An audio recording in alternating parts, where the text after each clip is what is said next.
Well, Ben and I have decided to just take a week off and just play one game, and that game happens to be The Witcher 3. I took 2 weeks. Ben took 2 weeks. This game is a massive game, probably the biggest game of the year. Ben, what did you think? Well, it's not just the biggest game of the year in terms of its size and scope. No, it's on one disc. For me, this is maybe the biggest game of the year in terms of the biggest surprise. Because I gotta tell you, we saw The Witcher 3 a few times. I saw you at one of these preview events. Yeah, like 2 years ago. We played for about an hour. 13. It's taken them a long time to get it out. But I mean, you know, I've been kind of checking it out, looking at screenshots and trailers and gotten 1 or 2 looks, and I didn't really get how amazing this game turned out to be. I think part of the thing is I didn't play a lot of the first 2 Witcher games, so I didn't have a really deep connection to Geralt of Rivia, the Witcher, white-haired Witcher. But I gotta tell you, once I got playing and once it got its hooks in me, those hooks went deep, my friend. I could not escape from the clutches of The Witcher 3 Wild Hunt. It was hunting my time, and it captured it.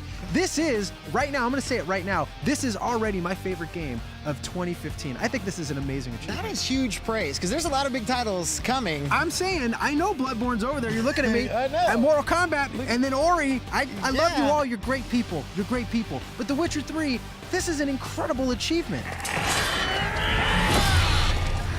This game is pretty much side quest saturation is what it is. I got so lost in the side quest for this game. Like, I was like 10 hours in before I realized I'm still on like the second mission of the actual story. And then I would just fall into that wormhole, and then it's like 5 in the morning and I haven't slept at all or eaten. What's this offer?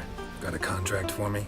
I do, if you're willing to partner with me. There are so many different political allies and enemies and factions warring, and it seems like you're gonna get lost trying to follow it, and at times you do. Yeah. But I think this is sort of like Game of Thrones, where you can pay attention to all that stuff, but you really can just pay attention to what's right in front of you, the story in front of you, the characters in front of you. It doesn't really matter if you know the backstory. I just thought this is told so smartly and tightly and focused. For an open world game to do that is so difficult. It's so easy to just go wandering and go, I don't even care about the plot. And you do that here, I do. but when you come back to the plot, you go, whoa, this is awesome. Like, Yeah. what's gonna happen next? I gotta pay really this guy loved it. 1,000 gold? I got like 200 gold. I gotta like, oh, here comes the grind. But then you come across and go, Gotta get the gold. Gotta get the gold. Gotta get the gold. Gotta get Play the a lot of Gwent.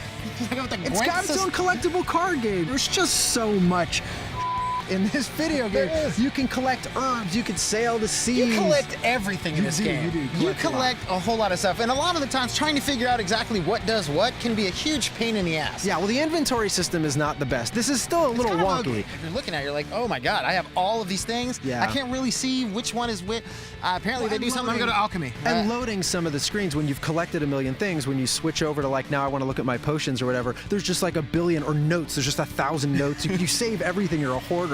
Yeah, it's like there's so many things. Like I was just like going through the books and I'm like, oh, I unlocked something. What did that do? I don't know. I got XP. Yeah. I unlocked something in the Bestiary. Go to the Bestiary. And then I was like, oh, I can use There's this awesome symbol. Bestiary. Can we talk about the Bestiary? I mean, this game's got a Bestiary that not only just tells you what the enemies are, but it tells you what their weaknesses are. And the more you investigate the world, the How more you'll often do you find out use it? other things. Did you use it a lot? I used it a few times. A couple times on the bosses, I'd be like, I've got to coat my sword in something because I'm getting my ass kicked by this giant whatever. And those giant whatevers, can we talk about those? There's so many things to talk about, Jose. There are giant whatevers. There are huge, awesome, crazy monsters that you fight. They are creepy looking. There's great diversity there.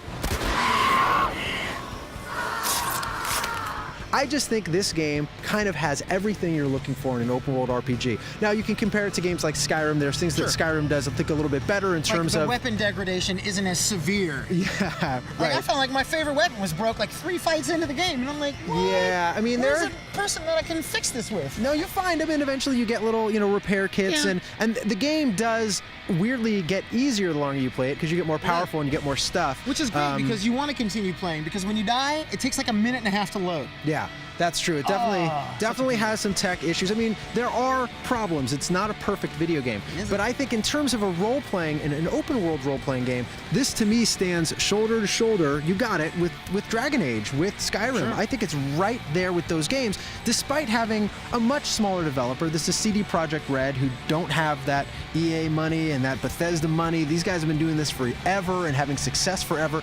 The other Witcher games are good. This game's great. For that reason, I'm going to give The Witcher 3 Wild Hunt a 9.5 out of 10. I'm giving it a 9.